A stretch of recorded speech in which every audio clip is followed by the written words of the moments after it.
Hello दोस्तों, आज के Q&A के अंदर हम 5 सवाल लेंगे, जिसके अंदर 2 सवाल तो ऐसे हैं वो मुझे लगता है सबके काम आने वाले हैं। पहला तो सवाल ये है कि इंट्राडे के अंदर अगर अपर सर्किट या लोअर सर्किट लग जाए तो क्या होगा। मतलब हम पोजीशन बना लेते हैं, उसके बाद अपर सर्किट लोअर सर्किट लग गया तो क्या होगा। फिर दोस्तों दूसरा सवाल ये है कि कंपनी के शेयर बढ़ते और घटते हैं तो इससे कंपनी को क्या फायदा और नुकसान होता है। और बाकी दोस्तों हम 3 शेयर की चर्चा करेंगे, जिसके अंदर नुवोको, श्याम मेटालिक्स और IEX। और दोस्तों आपके भी कोई ऐसे सवाल हो जो आपको पता नहीं है तो वो आप Q&A के अंदर पूछ सकते हैं, मैं उनको नेक्स्ट Q&A के अंदर ले लूंगा। दोस्तों Q&A से क्या है कि काफ़ी लोगों को फायदा होता है, मतलब किसी भी चीज़ का जवाब पता नहीं होता है तो उनको उनका जवाब मिल जाता है। और उसके अलावा कमेंट्स के अंदर भी लोग काफ़ी चर्चा करते हैं तो उनको भी इसका फायदा होता है। तो आपके भी कोई ऐसे सवाल हो तो कमेंट करके जरूर बताइएगा, जिससे क्या है कि काफ़ी लोगों का फायदा हो सके। तो दोस्तों सबसे पहला तो सवाल है कि इंट्राडे के अंदर अगर हम कोई भी पोजीशन बना लेते हैं, मतलब बाय या सेल की पोजीशन बना लेते हैं, तब अपर सर्किट या लोअर सर्किट लग जाए तो क्या होगा और इससे कैसे बचा जा सकता है।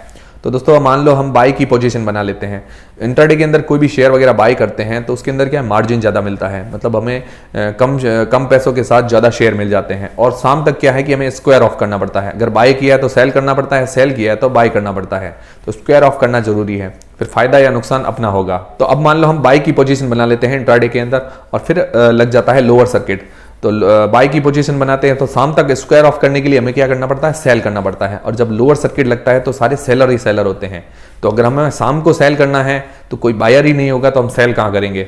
तो उसके अंदर क्या होता है कि या तो ब्रोकर क्या है कि ऑटो स्क्वायर ऑफ कर लेता है, जिसके चार्जेस वगैरह लग जाते हैं, और फिर अगर बायर भी नहीं मिलता पाता तो अगले दिन उसको ऑटो स्क्वायर ऑफ करना पड़ता है, जिससे क्या है कि चार्जेस हमारे काफ़ी ज़्यादा लग जाते हैं। मतलब अलग अलग ब्रोकर के अलग अलग चार्जेस होंगे ऑटो स्क्वायर ऑफ के।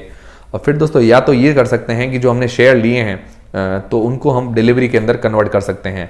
जैसे मान लो कोई भी शेयर लेते हैं तो इंट्राडे के अंदर चार्जेस कम लगते हैं और डिलीवरी के अंदर चार्जेस पूरे लगते हैं, तो हमें उतना अमाउंट भर के उसको डिलीवरी के अंदर कन्वर्ट कर सकते हैं। तो बाय पोजीशन के अंदर ये होगा। अगर हम सेल की पोजीशन बना लेते हैं, मतलब शॉर्ट सेल करते हैं, पहले सेल कर देते हैं फिर वापस शाम को बाय करते हैं, अगर सेल की पोजीशन बना ली तो उसके बाद अपर सर्किट लग जाता है, मतलब वो शेयर और हाई चला जाता है, अपर सर्किट लग जाता है, तब सिर्फ क्या है बायर ही बायर होंगे, कोई भी सेलर नहीं होगा। तब हमें वापस बाय करना है तो कोई सेलर होगा तभी हम बाय कर पाएंगे, पर कोई सेलर ही नहीं होगा तो कैसे बाय कर पाएंगे। इसके अंदर क्या होता है कि हमारा जो ब्रोकर है वो ऑक्शन लगाता है, मतलब बोली लगाता है, तो इसके अंदर हमारे 20% तक का नुकसान हो सकता है। और उस दिन अगर कोई सेलर नहीं मिलता तो अगले दिन वापस स्क्वायर ऑफ होता है, तो उसका भी हमें काफी नुकसान होता है। तो इससे बचने के लिए हमें क्या करना चाहिए, तो इससे बचने के लिए हमें स्टॉप लॉस लगाना चाहिए। अगर हम स्टॉप लॉस लगाते हैं तो इससे क्या है कि हमारा नुकसान नहीं होगा, मतलब स्टॉप लॉस लगाया हुआ होगा तो ये डील जो है ऑटोमेटिक स्क्वायर ऑफ हो जाएगी। फिर दोस्तों दूसरा सवाल है कि नुवोको विस्टास का शेयर कैसा है। नुवोको विस्टास में काफी लोगों के IPO अलॉट हुआ था, काफी लोगों ने एंट्री बना रखी है, और ये शेयर राकेश झुनझुनवाला को भी अलॉट हुआ था, उन्होंने भी अप्लाई किया था। तो दोस्तों ये शेयर कैसा है, तो दोस्तों इसकी फाइनेंशियल कंडीशन की बात करें तो 2021 के अंदर ये 30 करोड़ रुपए के घाटे में है। फाइनेंशियल इसके अच्छे ही हैं, कंपनी अभी काफी ग्रोथ पर ध्यान दे रही है, तो अभी लॉस मेकिंग कंपनी है। तो दोस्तों इसका लॉस ज्यादा तो नहीं है, लगभग 30 करोड़ रुपए का लॉस है 2021 के अंदर। और बाकी दोस्तों जब से शेयर आया तब से ये ज्यादा नहीं गिरा है, मतलब लगभग 500 रुपए के आसपास ही चल रहा है ये शेयर। दोस्तों प्रमोटर्स की होल्डिंग्स की बात करें तो बहुत ही अच्छी है प्रमोटर की होल्डिंग। उसके अलावा FII मतलब फॉरेन इन्वेस्टर्स की जो होल्डिंग है वो भी अच्छी है, म्यूचुअल फंड की होल्डिंग है वो भी बड़ी है इसके अंदर। तो दोस्तों 2021 के अंदर ये फाइनेंशियली थोड़ी कमजोर नजर आ रही है, पर फंडामेंटली बहुत स्ट्रांग कंपनी है और इसका जो बिजनेस है वो भी बहुत अच्छा है। और जो ये फील्ड के अंदर काम करती है, मतलब सीमेंट और इंफ्रास्ट्रक्चर फील्ड है, उसकी भी ग्रोथ फ्यूचर के अंदर काफी अच्छी होने वाली है। तो दोस्तों ये बहुत ही डिमांडिंग सेक्टर है। और दोस्तों फाइनेंशियल ईयर 2022 के अंदर ये कंपनी अगर प्रॉफिट में आ जाती है तो मुझे लगता है ये कंपनी जबरदस्त बाउंस बैक करेगी, इसका शेयर बहुत ही अच्छा चढ़ेगा। तो दोस्तों ये लॉन्ग टर्म के लिए अच्छा शेयर है, अगर आप सोच रहे हैं शॉर्ट टर्म के लिए तो इसमें काफी अप्स एंड डाउन्स आपको देखने को मिल सकते हैं। और फिर दोस्तों बात करते हैं IEX शेयर के बारे में। तो दोस्तों ये company financially fundamentally strong company है और इसके अंदर दोस्तों FIIs मतलब फॉरेन इन्वेस्टर्स की होल्डिंग अच्छी है, म्यूचुअल फंड की होल्डिंग अच्छी है। और दोस्तों ये अभी 318 तक हाई गया है और अभी 300 के अंदर में चल रहा है, मतलब 300 से नीचे की प्राइस में चल रहा है, और उम्मीद है कि लॉन्ग टर्म के अंदर ये अच्छा परफॉर्मेंस करेगा। तो अगर आप इसको लॉन्ग टर्म में रखना चाहे तो ठीक ही है शेयर, और शॉर्ट टर्म के अंदर आपको अप्स एंड डाउन्स काफी देखने को मिल सकते हैं। और फिर दोस्तों तीसरा सवाल है कि श्याम मेटालिक्स शेयर कैसा है। तो दोस्तों श्याम मेटालिक्स जो कंपनी है मेटल्स और एलॉयज के प्रोडक्ट्स बनाती है, जिसके अंदर सरिये वगैरह है और भी काफी सारी चीजें ये बनाती है। तो दोस्तों फाइनेंशियली देखें तो ये कंपनी बहुत स्ट्रांग नजर आ रही है, इसके अंदर प्रमोटर्स की होल्डिंग अच्छी है, FIIs और म्यूचुअल फंड की होल्डिंग्स भी काफी अच्छी है।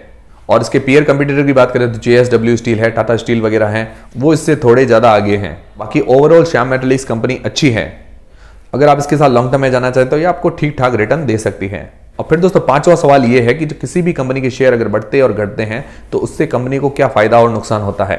तो दोस्तों डायरेक्टली बात करें तो डायरेक्टली कंपनी को कोई भी फायदा या नुकसान नहीं होता है। और दोस्तों इनडायरेक्टली ऐसा होता है कि शुरुआत में जैसे मान लो कोई भी कंपनी है वो प्राइवेट कंपनी है, उसके बाद उसको पब्लिक करना है तो उसको आईपीओ लाना पड़ेगा। तो आईपीओ के जरिए जो पैसे जुटाती है उससे कंपनी को फायदा होता है। और फिर दोस्तों जब आईपीओ की लिस्टिंग होती है, मान लो वो 100 रुपए का शेयर अगर दे रही है, फिर वो उसकी लिस्टिंग 150 रुपए के आसपास हो जाती है और धीरे धीरे करके 200 रुपए तक पहुंच जाती है, तो उससे कंपनी का जो बिजनेस है वो तो वैसा ही चलता रहता है, उसकी फैक्ट्रीज वगैरह ऐसे ही चलती रहती है, पर जो शेयर जो उसका मार्केट कैप है वो बढ़ जाता है। मतलब कंपनी का जब शेयर का प्राइस बढ़ता है तब उसका मार्केट कैप बढ़ता रहता है। तो अब दोस्तों मान लो कंपनी के पास 100% की हिस्सेदारी थी, उसने आईपीओ के जरिए 20% की हिस्सेदारी बेच दी, अब उसके पास 80% की हिस्सेदारी है, तो मतलब 100 रुपए का शेयर 200 रुपए का हो गया। तो अब वो क्या कर सकती है कंपनी कि मान लो उसके पास 80% की हिस्सेदारी है और उसका फायदा उठाना चाहती है तो 10% की और हिस्सेदारी बेच सकती है। उससे क्या है कि उसको भी पैसे आ जाएंगे। और या ये कर सकती है जब कंपनी का शेयर मान लो गिर जाता है 100 रुपए से सीधा 50 रुपए के आसपास आ जाता है, तब वो कंपनी क्या करती है, सस्ते शेयरों को वापस बाय बैक कर सकती है। मतलब अपनी वापस हिस्सेदारी, जब वो शेयर गिरता है तो वो अपनी वापस हिस्सेदारी बढ़ा सकती है। तो कंपनी इस तरह का काम कर सकती है। और बाकी जो कंपनी का बिजनेस है उसका डायरेक्टली फर्क नहीं पड़ता शेयर के बढ़ने और घटने पर, बिजनेस वैसा ही चलता रहता है, पर शेयर बढ़ता और घटता है तब मार्केट कैप पर काफी फर्क पड़ता है। और बाकी दोस्तों मुझे लगता है इस टॉपिक को हम शॉर्ट के अंदर नहीं समझ सकते, काफी लंबा वीडियो बनाए तब इसके ऊपर हम आसानी से समझ सकते हैं। तो दोस्तों अगर आप इस पर फुल वीडियो चाहते हैं तो आप मुझे कमेंट करके जरूर बताएं। और दोस्तों आपके और भी कोई सवाल वगैरह रह गए हैं तो आप मुझे कमेंट करके बता सकते हैं, हम उनको नेक्स्ट Q&A के अंदर ले लेंगे। तो दोस्तों हमारा वीडियो, हमारी जानकारी अगर आपको पसंद आई है तो वीडियो को लाइक जरूर करें और दोस्तों चैनल को सब्सक्राइब कर लें। ऐसे और भी जानकारी रिलेटेड वीडियोस हमारे चैनल पर आपको मिलते रहेंगे। अगर आपको नोटिफिकेशन नहीं मिल रहा है तो आप हमारे टेलीग्राम चैनल को भी ज्वाइन कर सकते हैं। मिलते हैं दोस्तों नेक्स्ट वीडियोस के अंदर।